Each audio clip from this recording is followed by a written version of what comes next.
अमेरिकी business research firm और short seller Hindenburg firm के संस्थापक नेथन एंडरसन ने ऐलान किया कि 16 जनवरी 2025 से वो फर्म को बंद कर रहे हैं। इस अचानक हुई घोषणा की किसी ने भी कल्पना नहीं की थी।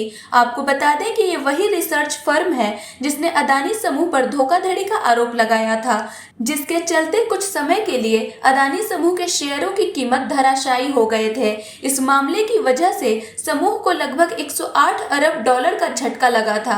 हालांकि कंपनी की वित्तीय स्थिति में फिर से सुधार हो गया। क्या कहा नेथन एंडरसन ने? एंडरसन ने कहा है कि फर्म उनका काफी समय ले रहा था और वो लगातार बढ़ रहे इस दबाव से थक गए थे। उन्होंने अपने परिवार के साथ ज्यादा समय ना बिता पाने की बात भी कही। एंडरसन ने कहा, इरादा यही था कि जिन विचारों पर हम काम कर रहे थे उन्हें पूरा करके हम फर्म बंद कर देंगे।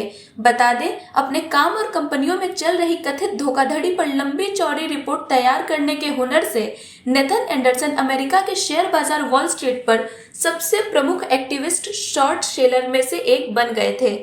क्या था हिंडनबर्ग फर्म?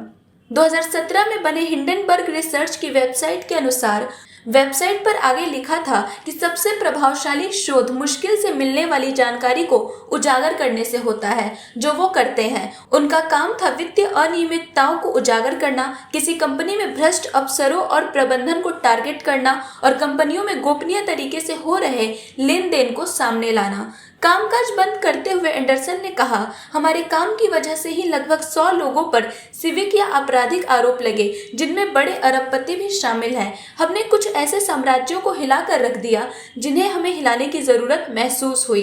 किन मामलों पर है हिंडनबर्ग की छाप? एसोसिएटेड प्रेस की एक रिपोर्ट के अनुसार हिंडनबर्ग रिसर्च ने स्टार्टअप इलेक्ट्रिक ट्रक निर्माता लॉर्ड्सटाउन मोटर्स पर धोखाधड़ी के आरोप लगाए थे। फर्म के अनुसार समूह ने शेयर बाजार में अपने शेयर बढ़ाने के लिए दिखाया कि उनके एंड्योरेंस मॉडल ट्रक की डिमांड कितनी बढ़ गई है।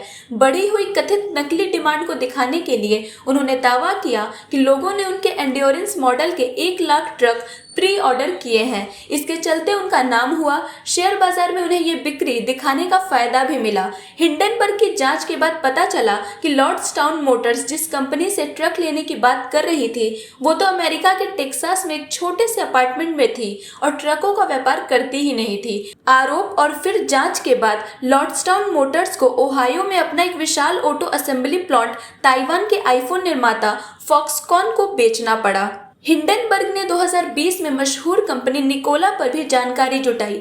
हिंडनबर्ग ने कहा कि निकोला ने अपने तकनीकी विकास के बारे में निवेशकों को धोखा दिया।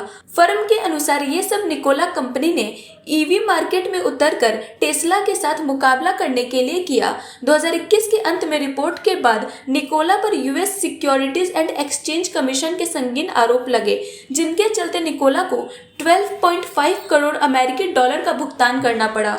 इसके अलावा और भी कई ऐसे मामले हैं जिनमें कंपनियों का कच्चा चिट्ठा सामने रखा गया। हिंडनबर्ग ने अदानी समूह पर क्या आरोप लगाए थे?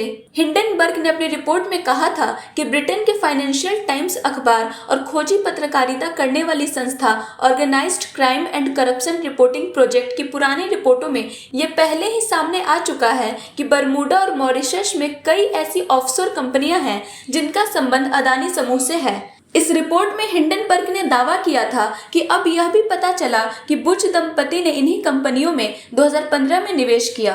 हिंडनबर्ग के मुताबिक एसईबीआई ने अभी तक अदानी समूह के खिलाफ जांच अच्छी तरह से इसलिए नहीं की थी क्योंकि एसईबीआई अध्यक्ष खुद इन कंपनियों से जुड़ी हुई थी।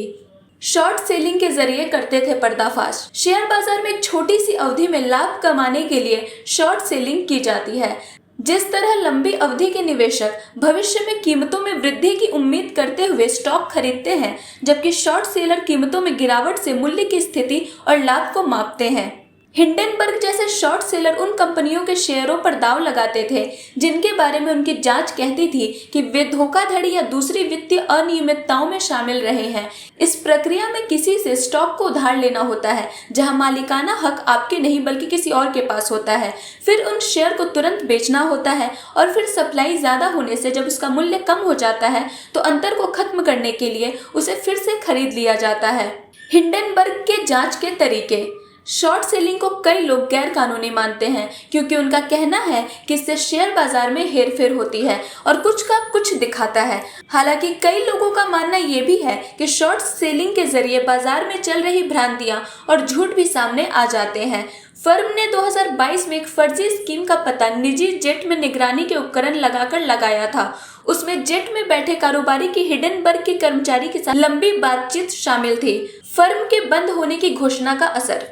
हिंडनबर्ग के बंद होने की घोषणा के साथ ही कई लोगों ने इस पर प्रतिक्रिया जाहिर की। अदानी समूह के मुख्य वित्तीय अधिकारी CFO जुगेशिंदर सिंह ने गुरुवार को हिंडनबर्ग के बंद होने की खबरों के कुछ घंटों बाद एक सोशल मीडिया पोस्ट डाला, जिसमें उन्होंने लिखा कि कितने गाजी आए कितने गाजी गए। इसे अदानी समूह की खुशी के तौर पर देखा जा रहा है।